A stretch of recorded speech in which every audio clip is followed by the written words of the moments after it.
Alright, comfort foods and the comfort zone. So, in the winter when it's a little bit cooler, we tend to go for, some more hearty meals.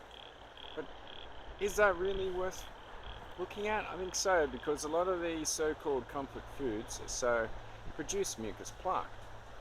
And when that's a big, chunky environmental no-no, essentially, for the body, because in mucus plaque, it's what I call a toxic habitat for critters and all sorts of gunk. So anything that forms mucus plaque, so or anything white, essentially, a lot of grains, rice in particular, any breads, and anything white, especially anything processed. And then when we come to the springtime, where we're going to feel like we want to have more energy because the sun's out and we're doing more things, fun outdoor stuff, then we're going to have to work through that. And it seems like a lot of hard work. How about we do the fiery and the cleansing things in the winter to nurture ourselves, and then in the spring and the summer we just have heaps more energy. Really cool. And then we can tame our fire in those times. Because is it really comfortable for us, or is it comfortable for the critters and the gunk that's in our mind and controlling our soul? Because they know that there's going to have to be a lot of fire of transformation to get through those layers. And of course, if we put on more, and a lot of people say weight, but really essentially it's just toxins and mucus plaque, and then you just get more of it. You just feel lethargic and tired and not yourself. All that sort of yucky stuff.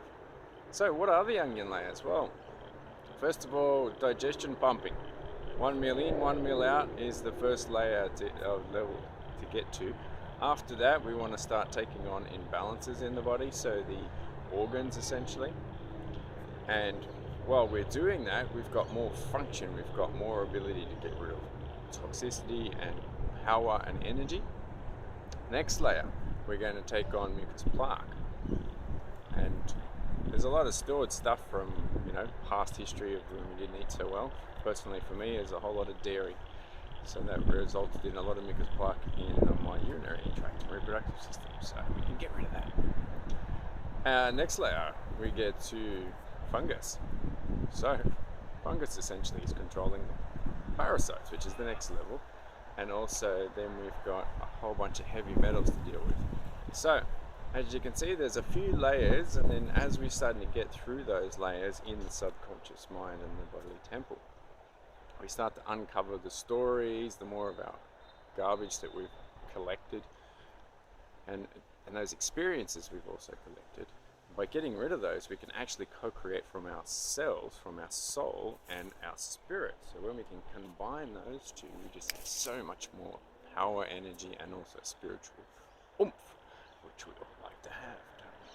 So those are the layers, and how the comfort foods don't really fit into those too well, but feel free to have a look into bone broths, because I'm a big fan of those, especially for the raw vegans. Yeah, mineral content, because we need the frequency and the minerals to draw in the light and the antioxidants from our high vibe foods. Yeah, that'll stir the pot. So, are comfort foods really comforting for our soul or for our critters? And are they good for our growth? Well, worth an investigate, isn't it?